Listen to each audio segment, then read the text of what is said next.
그 어떤 집단이든 여자분 한 분이 계시면 행복하지만 남자분 한 명이 있으면은 힘들다 그러던데.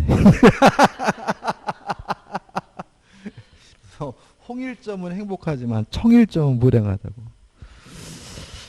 자, 1번입니다. 저당권의 의의가 나오죠. 대표적인 약정담보 물권이죠. 다시 말씀드리면 설정계약과 등기람으로서 성립하는 약정담보 물권이 저당권이고, 특질 약정담보 물권이다. 2번 우선 변제적 효력 있죠. 따라서 배당 순위가 주어진다. 뭘 기준으로 해? 등기된 시점을 기준으로.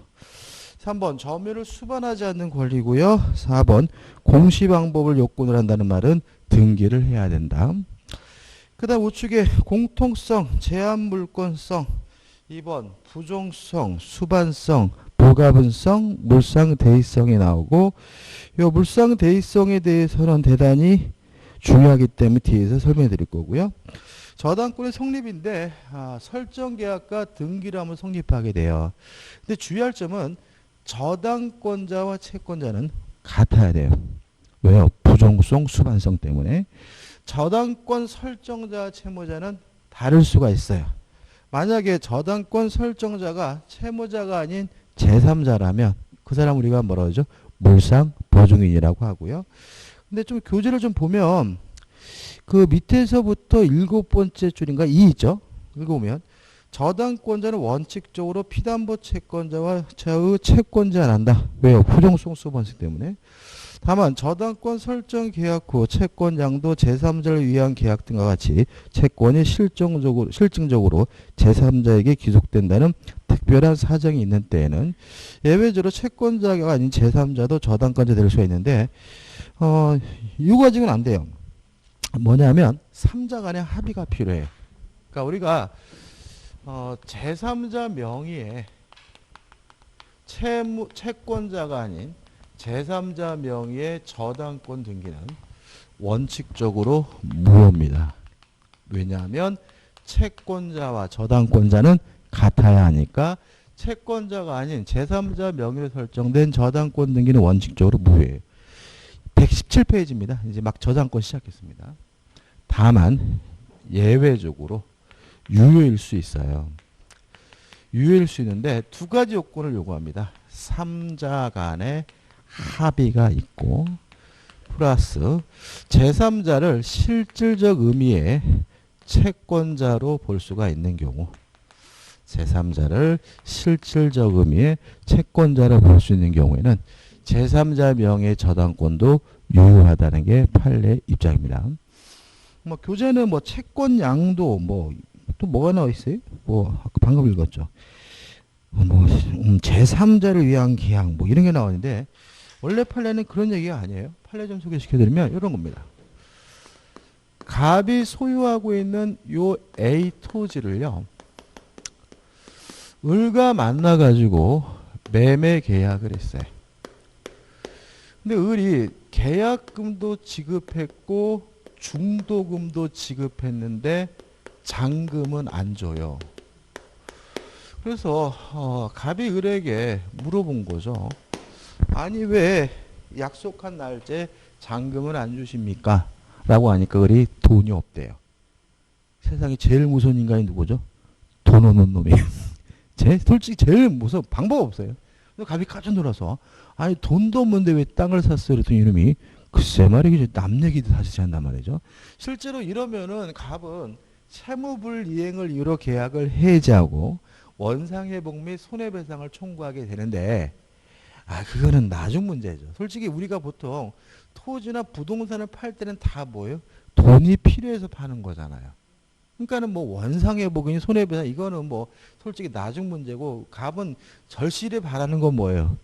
돈 받는 게 최고인 거잖아요. 그죠? 근데 이놈 자식이 남 얘기하듯이 한다. 근데 을이 며칠 있다 와서 뭐라 그러냐면 이러는 거예요. 제가 돈도 없이 땅을 사서 죄송합니다. 다행히 병이라는 사람이 이 땅을 산다고 하니까 병한테 이 땅을 팔고 병으로부터 매매 대금을 받는다면 잔금을 치를 수 있을 것 같습니다. 라고 한단 말이죠. 그래서 그러니까 갑이 어떻게 해요? 그러시라고 빨리. 그랬더니 이놈이 근데 병이 저를 못 믿어 하니까 일단 저에게 먼저 등기부터 해 주십시오 라고 하더란 말이죠. 사기꾼 냄새가 나죠. 그죠? 일단 갑은 딜레마예요. 일단 잔금 받고 싶은 욕심은 대단히 크고 근데 돈도 안 받고 등기해 줬다가 이놈이 병한테 팔아먹고 이전 등기해 줘버리고 잔금도 안 주고 병으로부터 받은 돈 갖고 튀어버리면 갑은 뭐죠? 완전히 낙동강을 오리하잖아요. 그래서 가만 생각해 보니까 요놈한테 이전 등기를 해주기 전에 요 잔금을 피담보 채권으로 해서 저당권을 먼저 설정을 하고 그리고 이전 등기를 해주면 이놈이 잔금 안 주면 경매하면 되잖아요. 그죠? 근데 문제는 자기 앞으로 소유권 등기가 되어 있으니까 자기 명의로는 저당권 설정 등기를 할 수가 없어요. 그렇지 않습니까? 그죠? 그래서 갑이 고민하다가 자신의 처자, 와이프, 정 앞으로 저당권 설정 등기라고 이전 등기를 해준 거예요. 이해되시죠? 그죠? 그러니까 자기 와이프 앞으로 저당권 설정 등기라고 이전 등기를 해줬는데 이놈이 돈 받고 도망가 버렸어요. 그래서 요 저당권 등기를 기반으로 해서 경매에 들어갔더니 병이 뭐라고 주장하냐면 저당권자와 채권자는 같은 사람이어야 되는 거다. 잔금에 대한 채권자는 갑인데 저당권자가 정이니까. 그죠? 이 등기는 무효다라고 주장한 것에 대해서 우리 재판부의 입장은 갑, 을, 정, 3자 간의 합의가 있고요. 합의 있었어요. 그죠? 두 번째는 자 만약에 갑과 정이 이혼하면 재산 분할 청구할 수 있죠. 네 돈 달라는 거예요? 내 돈 달라는 거예요? 내 돈이죠. 다시 말하면 형식적으로는 남편만 잔금 채권자인 것 같지만 실질적으로는 누구도 채권자예요? 부인도 채권자인 거예요. 실질적으로는 요 땅이 남편 거인 것만 같지만 실질적으로는 누구 거이기도 한 거예요? 부인 거이기도 한 거예요. 따라서 요 정이 철하면 실질적 의미의 채권자이기 때문에 요 저당권 등기는 뭐죠? 유효한 것이고 따라서 요 등기를 기반으로서 경매를 청구하는 것이 정당하다. 요 판례. 그래서 뭐 채권량도 제3자 이게 중요한 게 아니라 3자 간에 뭐가 있어요? 합의가 있고 실질적 의미의 채권자로 볼 수 있으면 제3자 명의 저당권 등기도 유효하고 실질적 의미의 채권자는 누구를 생각하면 된다고요? 처, 와이프를 생각하시면 된다. 그죠? 그래서 우리나라 제도가요. 황혼이혼을 부추겨요. 왜 그런지 아세요? 그러니까 이런 거잖아요. 그러니까 남편이 돌아가실 때 이혼 안 하고 돌아가시면 부인한테 뭐가 이루어져요? 상속이 이루어지니까 상속세를 내야 되는데 죽기 전에 뭘 하고 돌아가세요? 이혼하고 돌아가시면 재산분할 청구하게 되면 그 재산분할 청구받는 범위 내에서 세금 안 내도 돼요. 왜? 내 돈 내가 받는 거잖아요. 그래서 돈 많은 집에서는 자식들이 노부모 보고 이혼하라고 막 종용을 합니다. 그래서 할아버지가 죽기 직전에 휠체어가 가가지고 마지막 자식들을 위해서 이혼하고 막 이런 일이 벌어져요. 그래서 그 과거에 한 20년대 초반에 우리나라 갑자기 황혼이혼이 급증한 때가 있었어요. 그때는 이제 뉴스가 뭐라 나왔어요? 뭐 가정이 파괴되고 있다, 뭐 이런 식의 뉴스인데 그게 아니라 과거에는 개인들의 상속세에 대해서 세무세들이 신경을 안 썼어요. 그러니까 그 큰 뭐 떼부자가 아니면 웬만한 중부지만 돼도 상속세 거의 안 냈어요. 과거에는 조사도 안 했어. 근데 이게 2000년대에 들어서면서 세무서에서 적극적으로 개인들에 대한 상속세를 추징하기 시작해가지고요.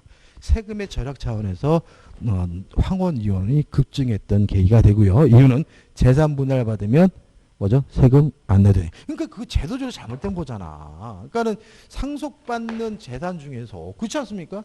재산 분할로 해서 받을 수 있는 부분은 상속 재산이 아니어서 세금을 깎아줘야지. 그걸 어떻게 이혼하면 안 내고 이런 그지 같은 놈들이 다 있어요. 그죠? 위헌적이죠. 왜 그러냐면은 우리가 누님을 하지만 이혼할 수 있는 자유는 국가라 하더라도 뭐 할 수 없어요? 제한할 수 없는데 국가가 세금을 가지고 이혼을 종용하고 있는데 그게 이혼이 아니고 뭐가 위헌이겠습니까? 반인륜적이죠 그런 거는. 그죠? 그거 가지고 막 자식들이 막 그런 거 많습니다. 그리고 또 이런 것도 있어요. 예를 들어가지고 갑 할머니 할아버지가 노인정에서 을 할머니를 만나시게 됐어요. 그죠? 둘이 아름다운 사랑을 하시면서 재혼을 하려고 하면 자식들이 또 막 부득불 반대를 합니다. 왜 그러냐면 이것도 상속이에요. 예를 들어서 갑에게 A, B, C 셋이 있고 을에게 D, E, F가 있으면 이게 돌아가시게 되면 이 갑에서 을로 뭐가 이루어져요? 상속이 이루어지죠. 1.5예요. 자식보다 더 많이 받아요. 거기다가 또 을이 돌아가시면은 이 을에서 일로 상속이 안 와요. 누구한테 가요? DF로 가거든. 그러면 아버지가 어떤 뭐 좋은 아주머니와 사랑하는 건 좋은데 그 재산이 한 번도 보지도 않은 DF한테 넘어갈 거라고 예상된다면 누가 그 항원 그 생활하는데 재혼하는 것을 눈뜨고 찬성하는 사람이 어디 있어요? 만약에 갑이 뭐죠? 부자라면.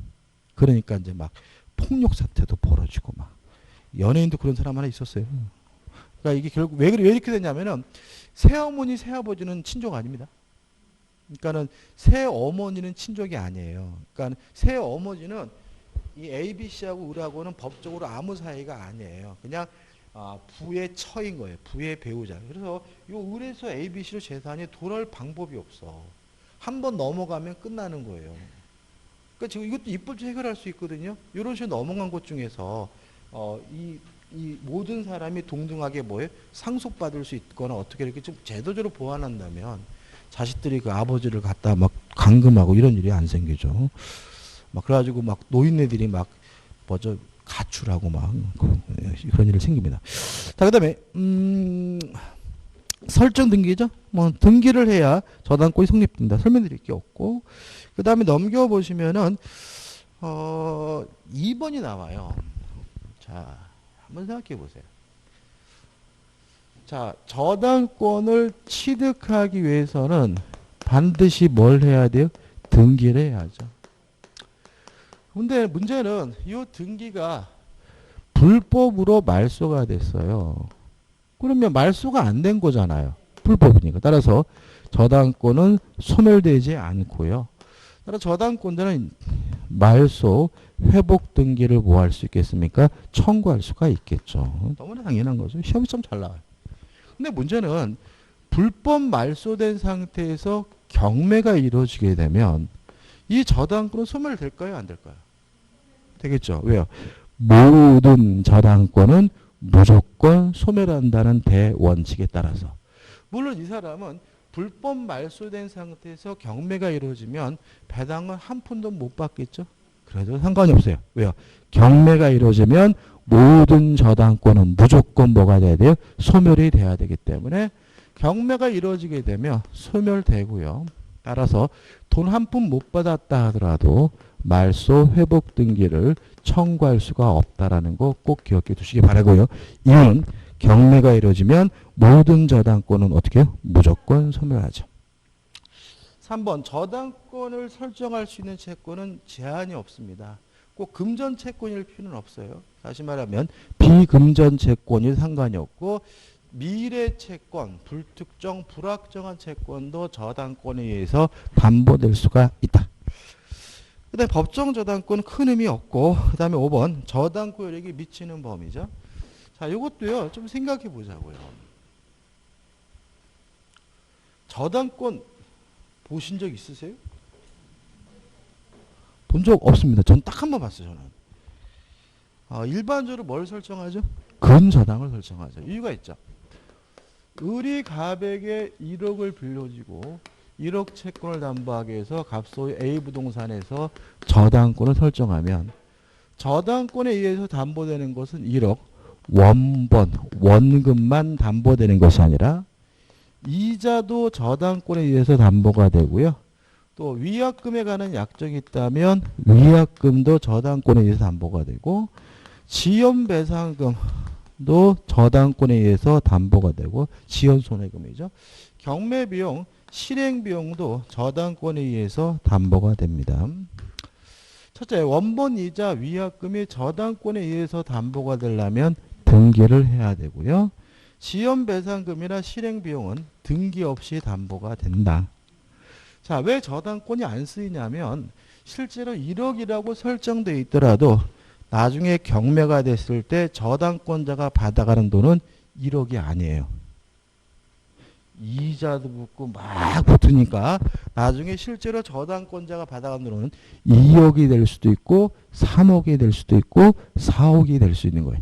따라서 저당권은 금액이 커진다는 이 심각한 문제가 있고요. 이러한 금액이 커진다는 문제점 때문에 후순위 권리자를 침해하기 때문에 쓰이지 못해요. 근저당권은 어떤 개념입니까? 얼마까지 담보한다는 거죠. 그러니까 1억을 빌려줬으면 1억 3천 이게 금액을 크게 설정하고 거기까지 담보한다는 개념이 근저당권이기 때문에 근저당은 더 이상 금액이 커지지 않고요. 후순위 권리자를 침해하지 않는다는 장점이기 때문에 주로 쓰이는 것이 뭐예요? 근저당이다. 그래서 입법자는 금액이 너무 커지는 것을 막기 위해서 지연배상금은 1년분에 한한다라고 제한을 두고 있다.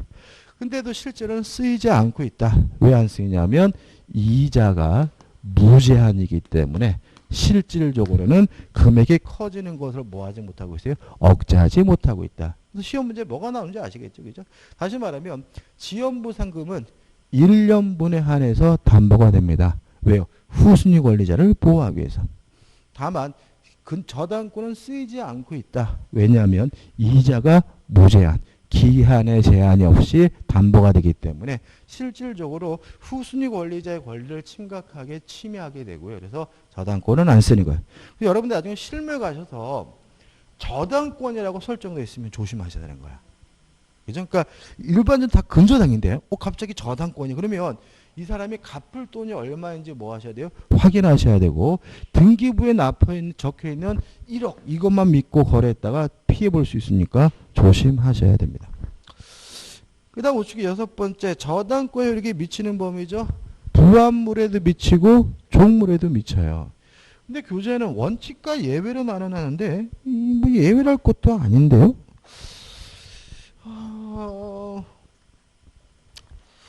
자, 일단 예부터 할게요. 자, 1번 보시면, 자, 256조의 단수의 규정에 의해 지상권자, 전세권자, 임차인 등이 권원에 의해 부속시킨 물건을 이를 부속시킨 자의 소유에 속하고 저당권력이 미치지 않는다? 가입해요. 이렇게 이해하면 안 돼요. 그 다음에 2번 제358조의 단수의 규정에 따라 부속 건물을 저당 목적물을 제외하기로 약정하고 이를 등기한 때는 부속물의 저당권이 미치지 아니한다. 그것도 알 수가 없어요. 그러니까 일단 요 1번은 가입표고 2번은 틀린 말은 아닌데 중요한 거 아니에요. 그러니까 틀린 건 아니지만 가입했으면 좋겠어요. 자, 이게 왜 그러냐면 이런 겁니다. 자, 보세요. 갑이 소유하고 있는 건물에요. 을 임차인이 거주하고 있고요. 임차인이 갑으로부터 동의를 얻어가지고 증축을 했어요. 그럼 건원에 의해서 증축한 거죠. 부합됩니까? 안 됩니까? 원칙적으로 부합이 됩니다. 다만 구조상, 이용상, 독립성이 있으면 그때 뭐 되지 않아요? 부합되지 않아요. 다시 말하면 권원이 있다 그래서 무조건 부속 안 되는 게 아니에요. 권원이 있다는 이유로 부합이 안 되려면 뭐가 필요해요? 구조상, 이용상, 독립성이 있어야 되는 거죠. 그러니까 이걸 원칙 예외로 나눌 문제가 아니라 부합이 되면 저당권 효력이 미치는 거고요. 부합이 안 되면 저당권이 미치지 않는다. 이게 결론인 거예요. 그럼 이렇게 기억하면 되는 거죠. 임차인 증축을 했던 소유자가 증축을 했던 또는 뭐 전세권자가 증축했던 이 증축된 부분은 원칙적으로 부합이 되니까 저당권 효력이 어떻게 해요? 미치는 거죠. 따라서 경락을 받은 사람은 1층에 대한 소유권뿐만 아니라 2층에 대해서도 뭘 취득하는 거죠? 소유권을 취득하게 되는 거죠. 다만 이 증축된 부분이 구조상, 이용상 독립성이 있다는 이유로 뭐 되지 않아요? 부합되지 않았다면 저당권에게 미치지 않기 때문에 경락을 받은 사람은 1층에 대해 소유권을 갖고 2층에 대해 소유권을 갖지는 않아요. 부합되느냐 안 되느냐 문제. 다른 것은 고려하지 않아요. 요 증축된 부분이 무효가든 미등기든 그런 거 따지지 않습니다. 증축된 부분이 저당권 설정 전에 증축됐는지 후에 증축됐는지 따지지 않습니다. 또 증축된 부분이 경매 목적물로 그 가치가 평가됐는지 안 됐는지도 뭐 하잖아요? 따지지 않습니다. 부합이 됐다면 저당권에게 어떻게 미치는 거고요. 부합이 안 됐다면 저당권에 미치지 않는 거예요. 이해되시죠? 그죠? 그래서 1번 보시면 부합 중축된 것이든 저당권 설정 후에 부합 중축된 것이든 저당권에게 어떻게 미친다. 다른 건 고려하지 않습니다. 이것이 부합됐다면 당연히 뭐예요? 저당권에게 미치는 거고 특히 임차인이나 지상권자가 전세권자 같은 권한이 있는 사람이 부속시켰다는 이유로 부합이 안 되려면 뭐가 필요합니까? 구조상, 이용상, 독립성이 있어야 되고 원칙적으로 뭐가 됩니까? 부합이 되는 거니까 예외 부분은 뭐죠? 가입해 보시고 보지도 마세요. 이런 거 알면 뭐죠? 문제 풀 때 답을 선택할 수가 없습니다. 그 다음에 다시 위에 동그라미 2번 저당권의 일건 토지 사용권인 지상권 임차권에도 미친다. 3번 저당권의 일건 대지 사용권에도 미친다. 이게 3번은 너무나 당연한 거죠. 우리 지금 아직 안 나온 119페이지 그 중간에 동그라미 뒤에 3번이에요. 그죠? 2번, 3번. 저당권의 일건 이런 거잖아요. 이것도 별거 아니죠? 자, 아파트를 샀어요. 그러면 아파트를 샀을 때 전유후만 이전 등기 받으면 되죠? 대지 사용권 등기 안 해도 돼요. 왜요? 일체성 때문에 당연히 저한테 오니까요. 따라서 아파트에 설정된 저당권도 어디도 미칩니까? 대지 사용권에도 미치겠죠. 따라서 경락을 받은 사람은 아파트면 전유 부분에 대한 권리뿐만 아니라 대지 사용권 당연히 취득한다. 이게 뭐죠? 동그라미 3번인 거죠. 그 다음 우측 하단에 이제 목적물의 과실이죠. 자, 저당권자 과실 수취권이 있습니까? 없습니까? 없다죠. 그죠? 그러니까 우리가 저당권자는 목적물을 점유하지 않아요. 따라서 목적물을 사용할 수도 없고 수익할 수도 없고 저당 목적물로부터 발생한 과실을 뭐 할 수도 없어요? 수취할 수도 없는 거죠.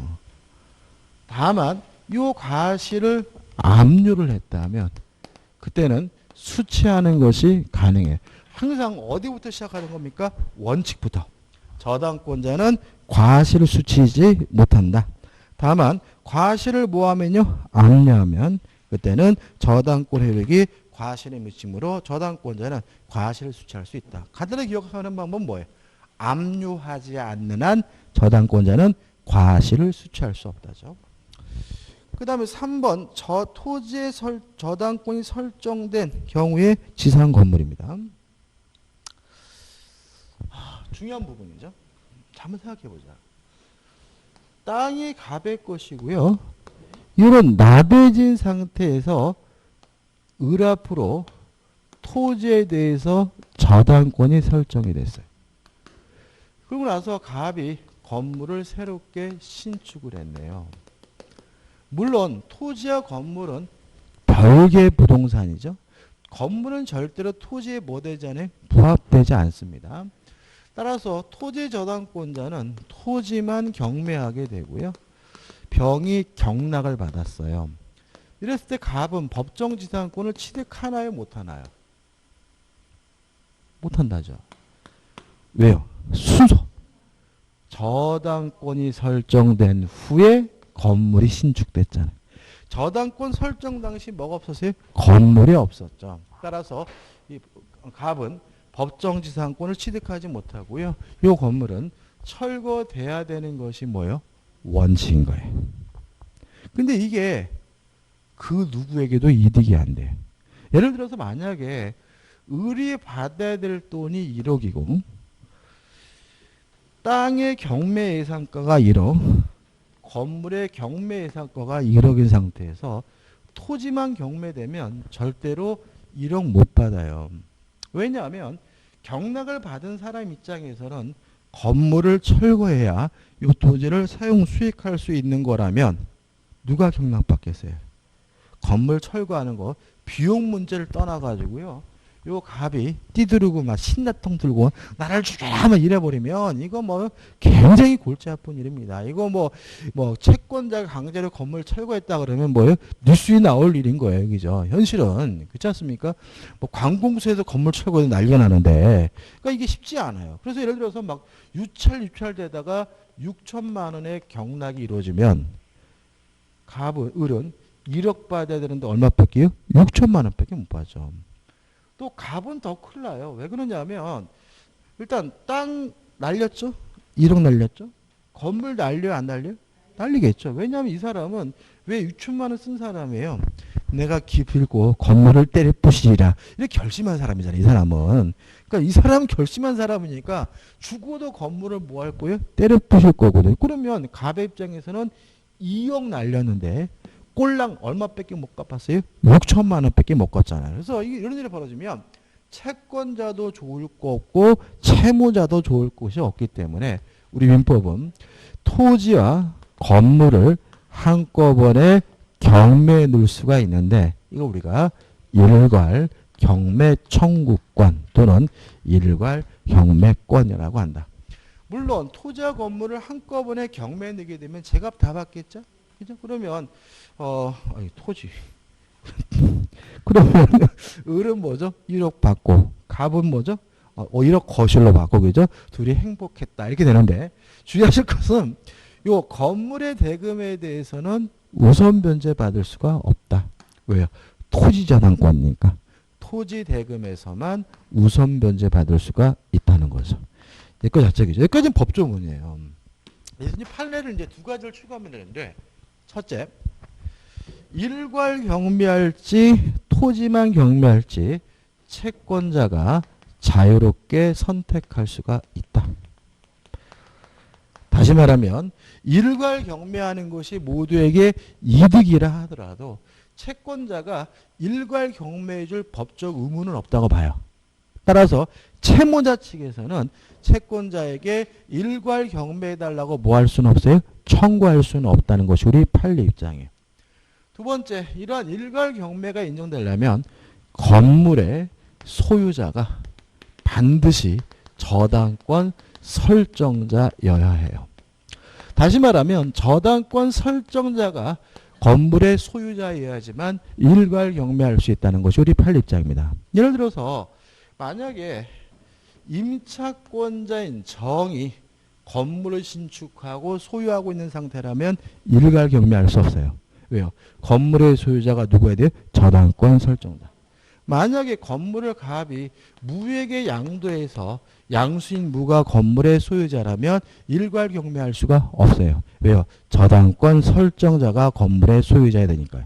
따라서 만약에 임차인이 정이 신축한 건물이라 하더라도 임차인이 건물의 소유권을 갑에게 양도해서 현재 갑이 건물을 소유하고 있다면 이때는 일괄 경매하는 것이 가능해요. 다시 말하면 누가 건물을 신축했는지는 고려하지 않습니다. 누가 건물의 소유자야 됩니까? 저당권 설정자가 건물의 소유자야 된다는 거 꼭 기억해 두시기 바랍니다. 교재 중요한 것이 뭐냐면 4번 해가지고 대지가 문제가 아니라 뭐죠? 건물의 소유자가 누구야 돼요? 저당권 설정자여야 된다. 꼭 기억해 두시기 바라고. 그 다음에 5번은 의미 없습니다. 공동저당을 왜 갑자기 넣어놨는지 모르겠네요. 그 다음에 4번에서 이제 뭐가 나오죠? 물상대의가 나오죠. 물상대의도 대단히 중요하죠. 그러니까 우리가 저당권에서는 기본적으로 세 문제는 나와요. 세 문제는 나오는데 그렇게 어렵게 출제하지는 않지만 앞부분에 했던 개념과 기본적인 효력하고 그 다음에 일괄 경매권하고 물상대해 가지고 한 문제를 만들게 되는 거죠. 자, 을이 갑에게요 1억을 빌려주고 1억 채권을 담보하기 위해서 갑 소유 A 부동산에다가 저당권을 설정했어요. 근데 이 건물이요 멸실 훼손됐어요. 또는 공용징수 수용을 당했어요. 그러면 이 저당권이 소멸될 위험에 처합니다. 두 가지죠. 멸실되면 저당권 없어질 거고요. 또 공용징수 수용을 당하면 공시법 시간에 배우셨죠. 수용 대상물에 있는 모든 등기는 등기관이 직권으로 말소한다. 그러니까 저당권도 직권으로 말소될 위험이 있기 때문에 이런 일이 벌어지게 되면 저당권은 뭐하게 돼요?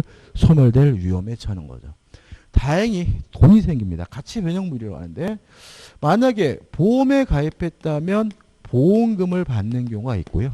제3자가 불지른 거라면 제3자에게 손해배상금을 받을 수가 있고요. 수용을 당했다면 수용보상금을 받을 수 있겠죠. 이러한 가치 변형물에 대해서 저당권자가 지급 또는 인도 전에 압류를 했다면 이 저당권은 소멸되지 않고 가치 변형물에 계속 그 효과가 미치는데 이거 우리가 뭐라 그러냐면 물상대의라고 하는 거죠. 대위성 또는 물상대의권 이라는 거죠. 자, 주의할 점 세 가지입니다. 첫째, 물상대의권이 인정되는 권리는 저당권, 전세권이에요. 자, 가등기 담보권이나 양도담보권, 매도담보권은 물상대의권 인정될까요? 안 될까요? 된다. 제가 그 가담 뽑을 때 이런 말씀 드렸는데 가등기 담보 등은 저당권하고 글자 하나 안 틀리고 똑같다. 물상대의권 인정이 돼요. 안 씁니다. 그죠? 저당권이 걔네들은. 다만 유치권은 물상대의권 인정되지를 않는다. 왜냐하면 목적물이 멸실되면 유치권이 뭐가 돼요? 점유를 상실했다는 이유로 소멸해야 되니까요. 두 번째 주의할 점은 소멸될 위험에 처해야 된다. 만약에 돈이 생겼다면 요 세 가지 사유가 아닌 다른 사유라 하더라도 저당권이 소멸될 위험이 있다면 물상대의가 인정이 되는 거예요. 또 돈이 생겼다 하더라도 저당권이 소멸될 위험이 없다면 물상대의가 인정되지 않는 거예요. 자, 그러면 생각해 보자고요. 그러니까 이거는 저당권이 소멸될 위험이 있는 예인 거예요. 더 있는 거죠. 자, 생각해 보세요. 저당권이 어디에 설정되어 있냐면 전세권에 설정되어 있어요.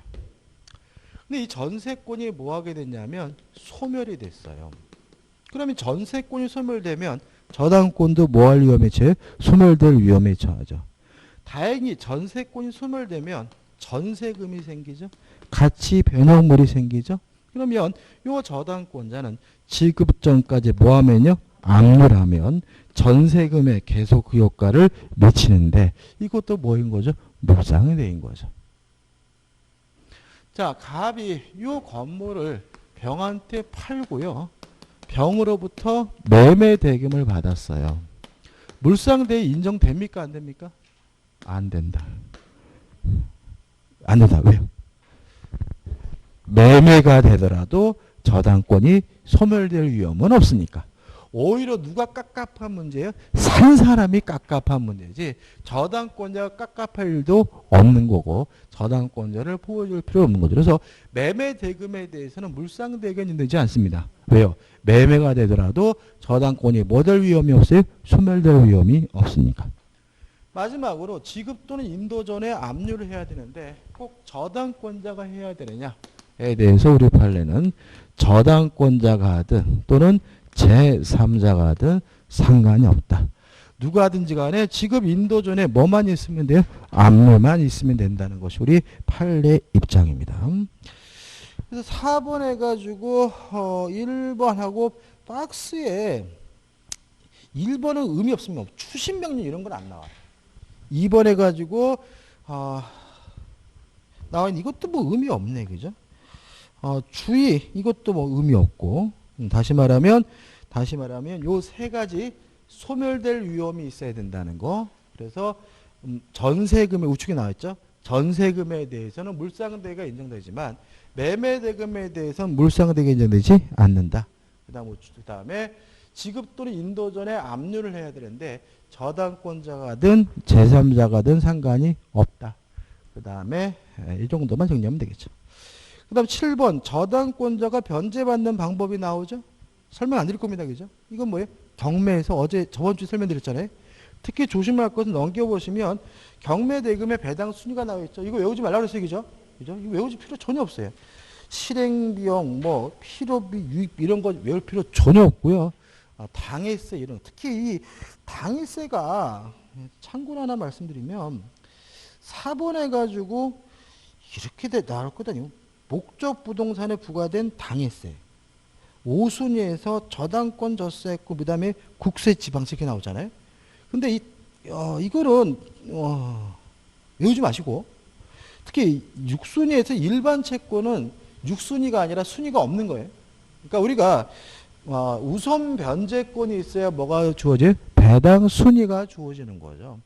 그러니까는 일반 채권자는 6순위인 것이 아니라 뭐가 없는 거죠? 배당 순위가 없는 거고. 그 다음에 시험에 나올지 모르기 때문에 설명드리는데 이 당해세 문제에 대해서는 조금 문제가 있어요. 그러니까 당해세가 우리 교재 책에 나오면 당해세는 저당권보다 무조건 우선은 나와 있잖아요. 그죠? 우리 판례는 그렇게 보지 않습니다. 우리 판례는 이유가 있어요. 한번 생각해 보세요. 우리 판례는 당해세라 그래서 무조건 저당권보다 우선한다 판시하고 있지는 않아요. 자 보세요. 을이 갑에게 1억을 빌려주고요. 담보하기 위해서 갑소유 A 부동산에다가 저당권을 설정했어요. 근데 둘이 친구 사이인데 갑이 돈을 안 갚으니까 친구인 을이 경매하려고 해요. 갑은 망했는데. 그래서 갑이 을한테 야 임마 내가 망해서 못 갚지 안 갚냐 자식아. 너 어떻게 내 아파트를 경매할 수 있어 그랬더니 마누라가 하래라고 한단 말이죠. 그래서 열받아가지고 너 연말의 자식아 어차피 난 끝났다 인생 해가지고 요 건물을 병에게 증여했어요. 그러면 요 병에게 뭐가 부여가 되냐면 증여세가 부과됐어요. 아니면 갑이 친구의 그런 배신행위에 놀래서 자살을 했어요. 자살하면 뭐가 이루어집니까? 상속이 이루어지죠. 그러면 병에게 뭐가 이루어져요? 상속세가 이루어지거든요. 그러면 저당권이 먼저 성립했지만 증여세 상속세는 당해세니까 얘가 얘보다 선순일까요? 모르겠어요? 아니라는 게 판례 입장이에요.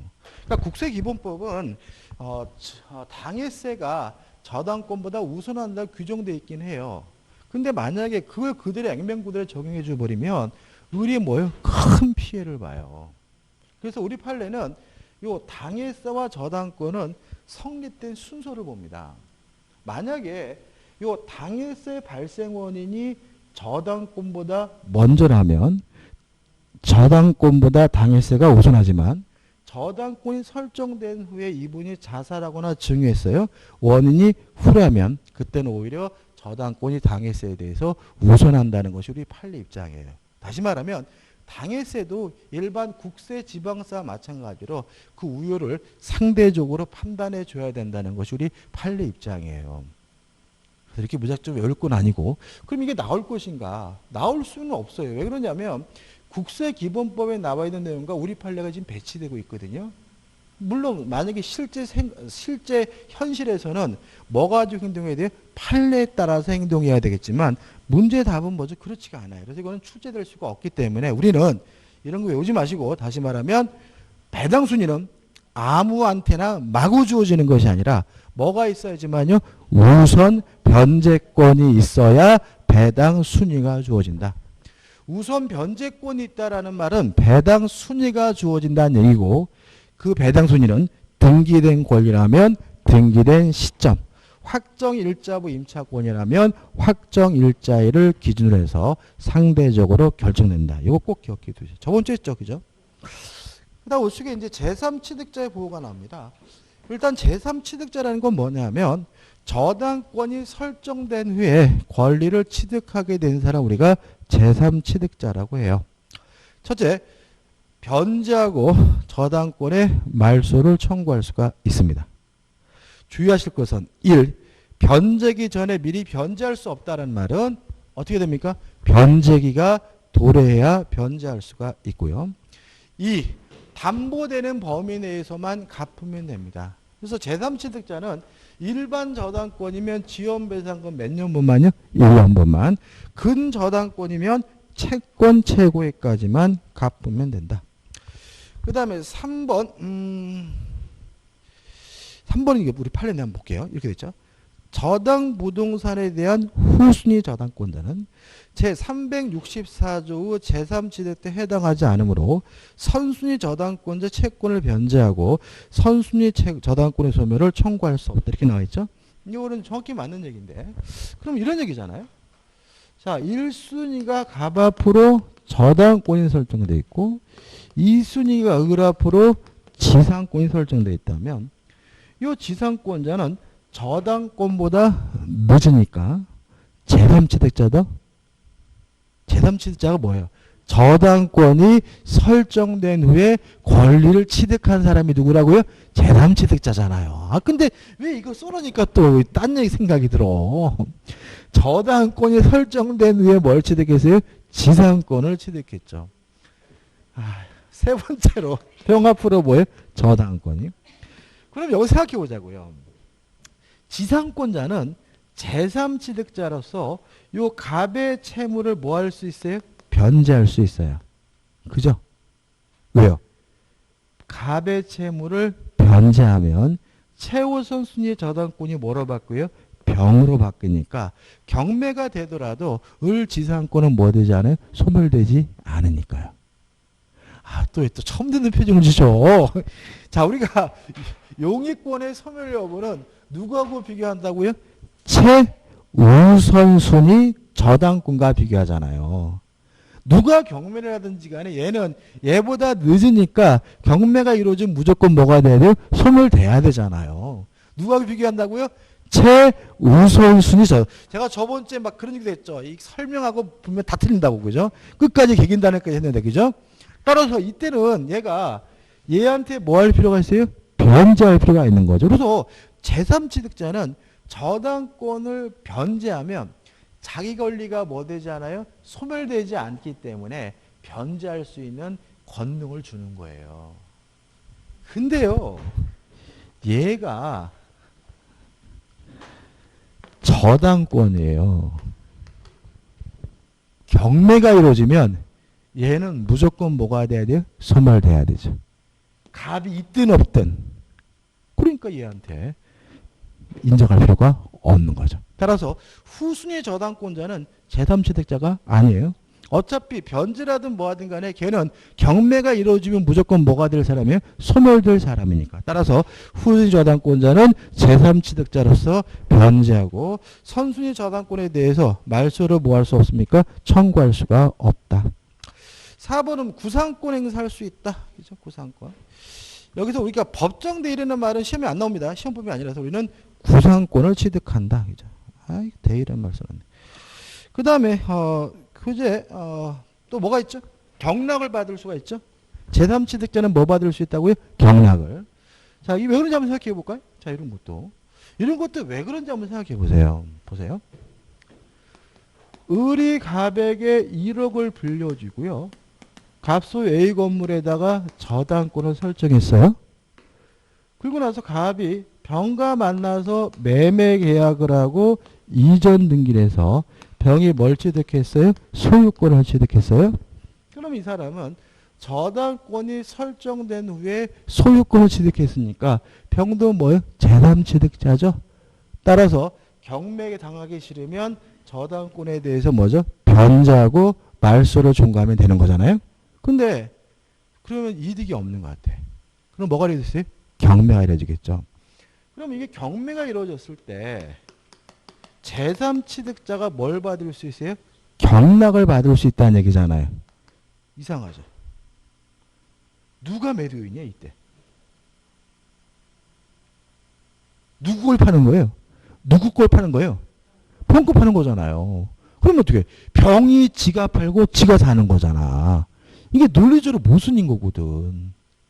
그러니까 우리가 경매에 있어서 매도는 누군 거예요? 채무자인 거잖아. 저당 목적물 소유자인 거잖아. 그러니까 이게 경매가 이루어지게 되면 병이 매도인인 거예요, 법적으로.